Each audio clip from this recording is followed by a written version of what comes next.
Bonjour à tous et bienvenue sur ce live en coulisses.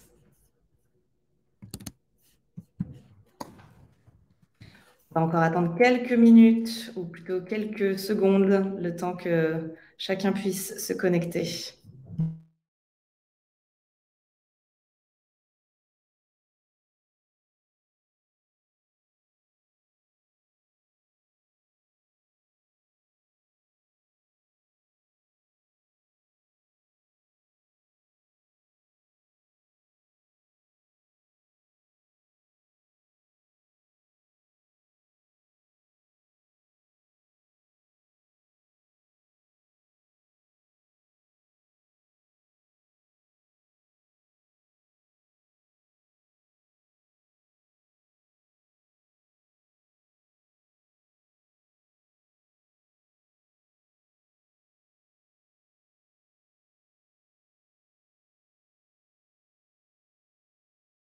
Je pense qu'on va pouvoir y aller. Je vois que Antoine est dans la liste des participants. Bienvenue Antoine. Bonjour à tous. Merci. Bonjour, merci d'avoir accepté d'être là aujourd'hui pour ce live de En coulisses de chance. C'est hyper chouette. C'est un live hyper informel. On est ambiance, on prend un café. L'idée, c'est vraiment de t'entendre et de t'entendre parler de ton métier en particulier et répondre aux questions des personnes qui participent à l'événement sur le métier donc de développeur web. Avec plaisir. Peut-être pour commencer, et avant de te poser quelques questions, je serais assez curieuse de savoir, pour les uns et les autres, qu'est-ce qui vous a amené à rejoindre ce live? Est-ce que vous-même, vous posez des questions sur le métier de développeur ou est-ce que vous êtes déjà développeur? Voilà, n'hésitez pas à utiliser le chat. Je pense que vous l'avez tous découvert. C'est en bas à droite, la petite bulle. Ça serait hyper intéressant d'avoir une idée de qui nous écoute. Et j'en profite pour me présenter. Je m'appelle Clémence, je suis cofondatrice de Chance et ravie d'être là pour ce live. Intéressée par le métier, réorientation, super, parfait. Ça tombe plutôt bien parce que Antoine, si je dis pas de bêtises, toi-même, c'était pas forcément ton métier à l'origine et je veux bien que tu nous racontes un peu plus ton parcours pour commencer. Ouais, bien sûr, avec plaisir. Bonjour à tous et à tous déjà. J'espère que vous m'entendez bien, vous me voyez aussi. Je suis, déjà pour vous dire, je suis français, comme vous le savez, je suis devenu suédois aussi. J'habite à Stockholm en Suède.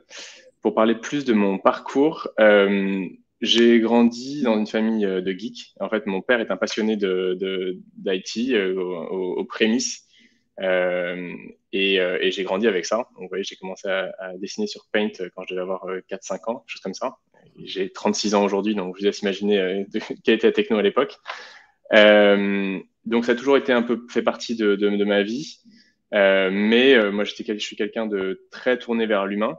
Et donc, ne sachant pas forcément ce que je voulais faire, mais comme c'est attrait pour l'humain, j'ai commencé en fait mes études par un BTS MUC, Management des unités commerciales à l'époque.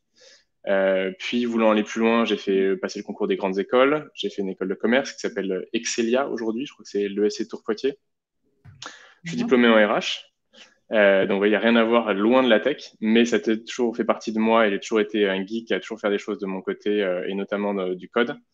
J'ai commencé par WordPress, pour certains pour ceux qui connaissent et qui en parlaient tout à l'heure, à monter des blogs pour mon utilisation personnelle au départ et pour partager des expériences que j'ai pu faire avoir pendant l'étranger, notamment. Et puis ensuite, ça m'a continué de me suivre. Oui, j'étais bêta-testeur de Codecademy, je pense que certains connaissent cette plateforme, quand ils ont commencé en 2014. Puis j'étais sur Free Code Camp, qui est aussi une super plateforme gratuite pour se former. Et puis, voilà, après différentes expériences en RH, un peu plus de 10 ans en RH et en change, j'ai fini par décider d'embrasser mon côté geek et de faire un peu comme mon père à peu près au même âge, qui a fini par aussi faire un changement de carrière, une reconversion professionnelle, qui est devenu vraiment du coup un expert maintenant en technologie et notamment en certification d'identité numérique. Donc c'est bien spécifique et bien tech. C'est ce que c'est la gestion des certificats que vous allez trouver sur vos passeports notamment et sur vos applis bancaires, sur ce genre de choses qui certifient que vous êtes bien qui vous êtes. Voilà. Et puis qu'est-ce que je peux te dire d'autre sur mon parcours? Et puis en fait, voilà, cette reconversion, je l'ai fait notamment grâce à l'aide du parcours Chance, qui m'a permis d'ouvrir un peu les yeux sur autre chose que ce que je pensais être, et qui m'a permis d'accepter aussi mon côté geek, qui a toujours été bien présent au final dans ma vie, et j'ai fini par accepter d'embrasser. Voilà. Super. Merci pour cette présentation, Antoine. N'hésitez pas tous à écrire vos questions dans le chat. Je me ferai une joie de les transférer ensuite à Antoine. Donc, je vois que cette famille, cette reconversion, finalement. Ouais, Est-ce que final. tu peux nous parler un peu de le sens que tu trouves dans ce nouveau métier que tu as choisi?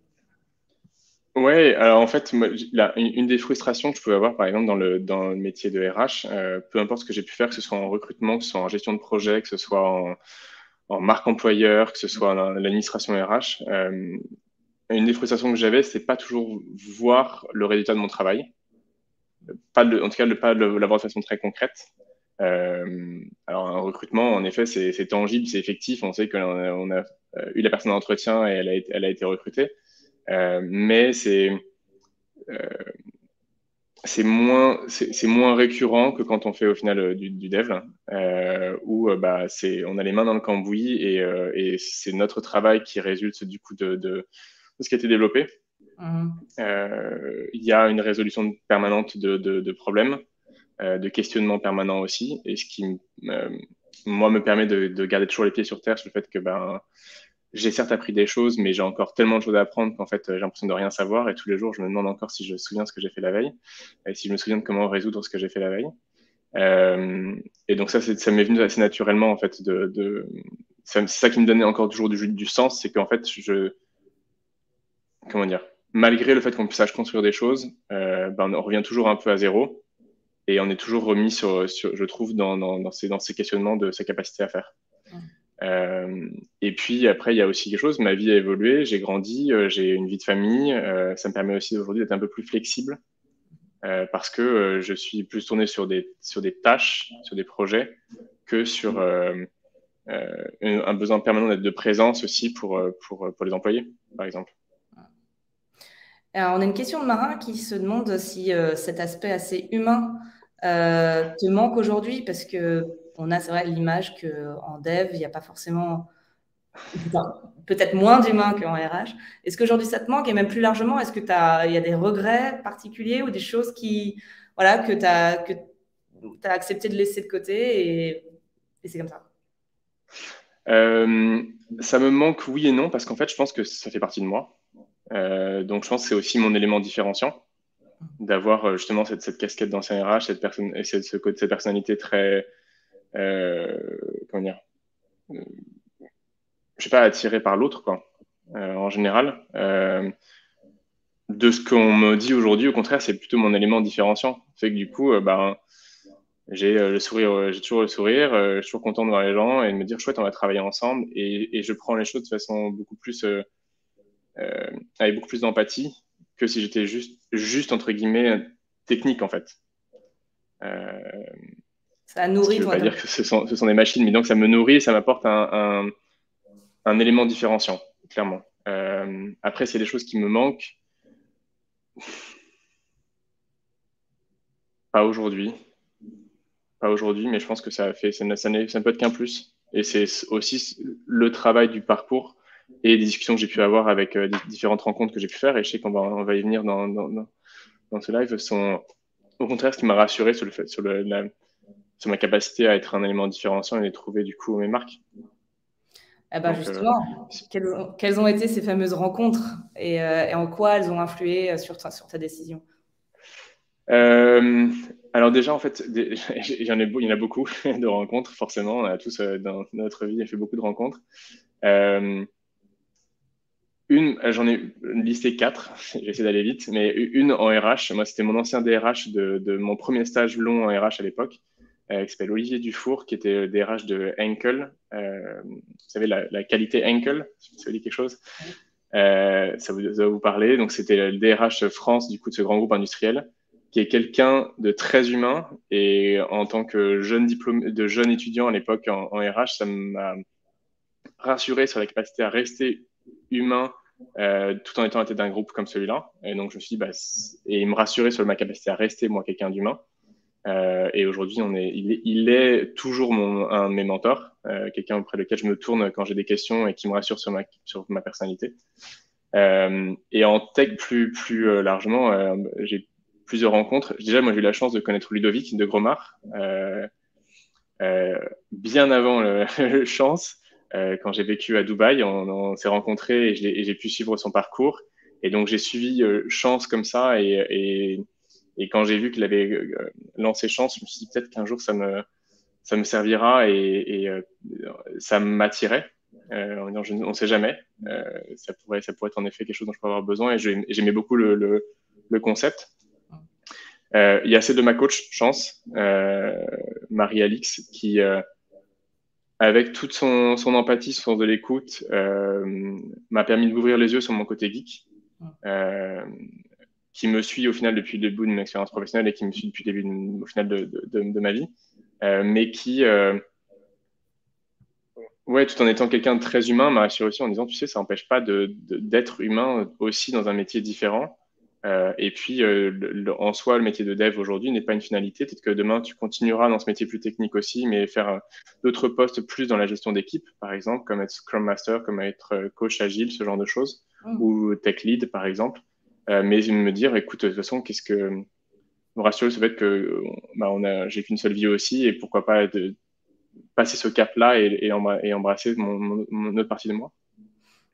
Et puis, le dernier, c'est mon mentor tech aujourd'hui, qui s'appelle Alexis, que j'ai rencontré en fait par des amis ici, qui lui aussi est quelqu'un de très humain, et pourtant c'est un dev, qui est engineering director d'une entreprise à Stockholm, qui aujourd'hui fait plus de la gestion d'équipe que vraiment la partie tech, mais qui m'a aidé, m'aide toujours, me donne des bons conseils et me rassure toujours en fait sur mon élément différenciant d'être quelqu'un d'humain en me disant tu vois je suis l'exemple aussi tel, même si moi j'ai pas fait de la RH, je suis quelqu'un d'humain et au final cet élément-là différenciant en fait t'intéresse aussi aux gens, te fait grandir toi aussi en tant que dev et ne peut que t'aider dans la suite quoi. Et voilà. Les stéréotypes ont la peau dure. Toujours. Je les ai eu pendant très longtemps ces stéréotypes. Hein. J'imaginais aussi les développeurs avec les cheveux longs, sales. Il y a un hoodie noir qui vit dans le noir. Quoi. Les fans de Star Wars. Allez hop, c'est bon, on les a tous. Exactement.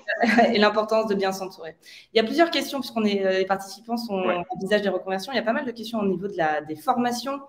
C'est pas évident de s'y retrouver. Lesquelles sont les plus en demande,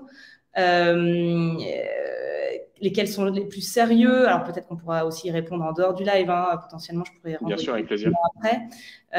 Et aussi, est-ce qu'on peut, et combien de temps vraiment sont nécessaires pour être opérationnel? Est-ce que des formations plus courtes de type 4 mois, un peu plus intenses, type le wagon, etc., suffisent ou pas? Voilà, je te fais la question générale sur la formation et je te laisse. Je les lis en même temps. Alors moi, j'ai fait une formation de 5 mois. Ça va pas forcément vous parler, c'est une entreprise finlandaise puisque je suis dans les Nordiques, donc c'est plus simple pour moi d'être dans une entreprise que je peux maîtriser ici aussi et qui reconnaît. Je pense que ça donne une bonne base. Le sérieux, je pense qu'il est dans ce que vous allez dans votre pratique.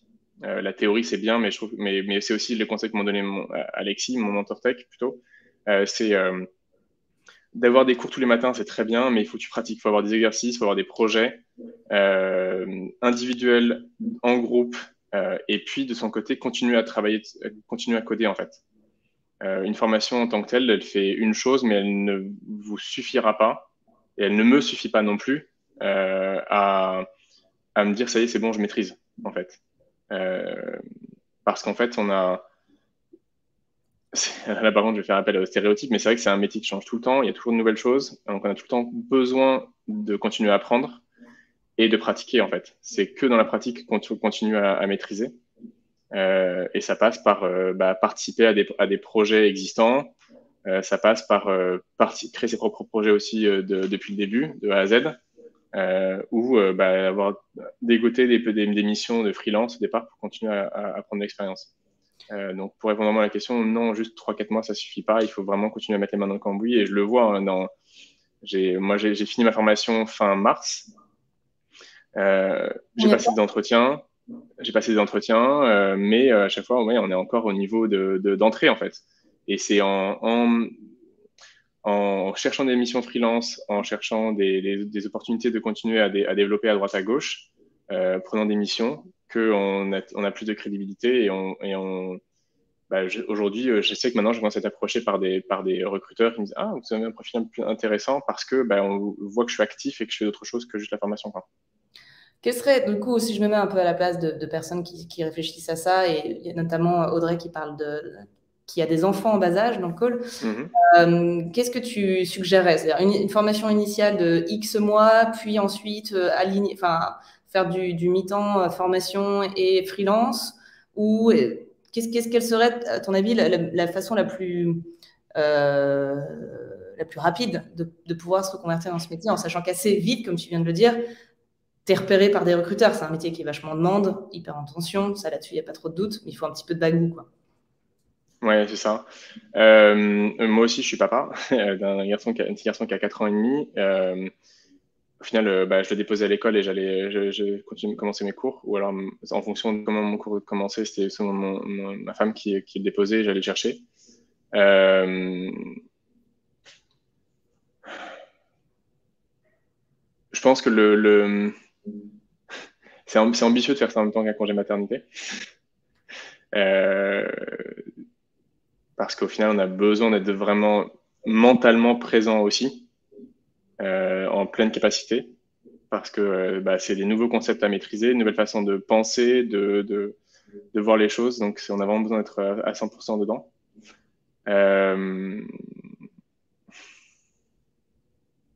C'est pas une question facile. Ça dépend des situations. Qu'est-ce qui a Je pense marché que ça dépend des situations. Tu l'as un petit peu dit, hein, mais qu'est-ce qui, du coup, si tu devais résumer, qu'est-ce qui a marché pour toi? C'est une formation de 6 mois, puis du freelance en même temps qu'une autre formation. Est-ce que tu as fait plein de langages? Parce que je pense à une autre question aussi, c'est est-ce Ouais. que tu t'es formé au général à différents langages, puis ensuite tu t'es rapidement spécialisé? Aujourd'hui, en fait, j'ai une formation qui était une formation full stack, plutôt sur les langages web. Et aujourd'hui, ce qui est le plus abordable pour moi, c'est plutôt c'est plutôt du front-end. Alors, je ne sais pas si ça parle à tout le monde, je ne vais pas noyer tout le monde dans le truc, mais c'est en clair toutes les interactions que vous voyez quand vous êtes sur une page web ou une application web. C'est ce qui est entre guillemets de plus abordable, mais chacun a ses préférences. J'aime beaucoup aussi le bac aussi pour d'autres choses, mais c'est plus technique, donc c'est plus facile c'est souvent des profils un peu plus expérimentés ou déjà spécialisés entre guillemets qui y vont.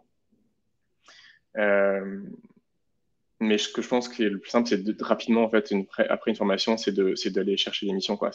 Et c'est par les premières que j'ai eues, c'est via mon entourage, ou en sautant sur les opportunités, comme je le fais là avec une entreprise pour laquelle je suis bénévole parce qu'ils ne gagnent pas encore d'argent. Pour voilà, mettre les mains dans le cambouis aussi, ça me permet moi aussi de mettre en fait, on a tous à y gagner, eux ont intérêt à y gagner parce que je donne un peu de mon temps et un peu de mes connaissances, et moi je prends de l'expérience et euh, je vais gagner plus de choses, plus de points entre guillemets en tant que potentiel candidat demain pour des prochaines expériences. Et donc, des missions freelance juste après une formation, ta technique, ça a été soit d'être à l'écoute de projets, comme tu viens de dire, un peu gagnant-gagnant, d'une part, plus l'entourage. Est-ce que tu as utilisé peut-être des plateformes? Est-ce que tu as des techniques particulières pour trouver d'autres missions, par exemple? Je fais beaucoup jouer le réseau, au final. Je trouve qu'une des difficultés avec les plateformes, c'est notre capacité à nous différencier. On est aussi, en tant qu'Européens, face à une concurrence qui est notamment plutôt basée en Asie et en Inde notamment, ou en Chine, où il y a énormément de gens déjà spécialistes, très forts, et avec qui vont souvent proposer des tarifs horaires ou de missions moindres que ce qu'on peut proposer nous aussi. Et donc, se différencier est plus compliqué. Je pense qu'il faut être conscient de la réalité du marché. Et donc, le moyen pour moi de me différencier, c'est de faire jouer mon réseau, de faire jouer les gens qui me connaissent, qui ont travaillé avec moi ou qui sont simplement des proches et qui, du coup, se disent, je sais qu'Antoine, on peut lui faire confiance et je sais qu'il maîtrise ci, ça, et interagir avec lui va être plus facile qu'avec quelqu'un que je vais rencontrer ou avec lesquels je vais prendre contact via une plateforme qui est au final un inconnu, un anonyme, quoi. Autre question que Justine a posée tout à l'heure et que je pense est intéressante. Comment tu répartirais ta journée en pourcentage, admettons, d'une semaine? Quelle est ta semaine type, on va dire? Si seulement j'en avais une. Est-ce que ça existe? Et concrètement, est-ce que voilà, le temps que tu mets à coder réellement, le temps que tu fais autre chose, c'est quoi, c'est autre chose? Bah, les journées, déjà, elles commencent ce qu'on appelle un stand-up, oui, déjà par un réveil. Mais bon, je passe le côté perso. Ok, quand je commence vraiment derrière mon ordinateur, j'arrive vraiment sur la partie. Ça a commencé par un stand-up avec un des clients, puis avec un autre, et ça permet. C'est le moment où en fait on évalue un peu les tâches qui sont à faire sur la journée ou sur la semaine. Et après, je vais répartir mon temps en fonction des différents projets que j'ai aujourd'hui, comme ça. Et y allouer différentes choses. Et donc, je passe mon temps aussi à prioriser. Euh, et en fait, dans mon temps, j'ai à la fois du temps en effet, du code effectif, mais surtout, c'est d'abord de compréhension du problème, de faire de la recherche si je suis pas sûr de comment maîtriser, de trouver des exemples, de trouver des cas, ou alors de contacter d'autres personnes qui pourraient m'aider. Et ensuite, vraiment commencer à mettre les mains un peu dans le code et commencer à construire. On est beaucoup, c'est un métier, on est dans l'itération permanente. Donc, semaine type, non, j'en ai pas vraiment. Mais il y a des. De l'exec, de la recherche, de l'exec, de la prio, ouais. Beaucoup plus de soft skills qu'on peut croire. Ouais. J'extrapole. Beaucoup d'interactions aussi pour savoir est-ce que j'ai bien compris ça, est-ce que c'est ça que ça correspond, voilà ce que j'en ai compris. Et puis après, moi, mon temps libre, je passe du coup à soit aller chercher mon fils à l'école et passer du temps avec lui, jouer, à lire, à faire toute autre chose, quoi. Mais essayer de sortir aussi un peu que du code et faire pas que ça. Il y a aussi du temps aussi à travailler autant qu'on peut sur des projets perso. Il n'y en a pas beaucoup. Je passe un petit peu du coq à l'âne, mais il y a une question qui est intéressante aussi, c'est qu'on fait face, dans le bon sens du terme, aussi à l'émergence du no-code, qui est de plus en plus puissant, avec des softwares qui font les choses de mieux en mieux, pour permettre à des gens qui ne codent pas de gérer pas mal de choses. Comment tu vois cette évolution-là et surtout la place des débutants par rapport à cette évolution, des débutants dev? Je pense qu'il y a de la place pour les deux, honnêtement, entre no code ou low code ou vraiment du code pur. Ça permet de construire rapidement quelque chose pour pouvoir faire un. Je vais essayer de pas faire d'anglicisme, pardon, mais de pouvoir arriver à poser la preuve du concept qu'on peut avoir. Après, ça a ses limites, c'est on maîtrise pas tout. Donc, c'est bien pour un début, mais ça va servir plutôt à faire de la vitrine ou du bricolage.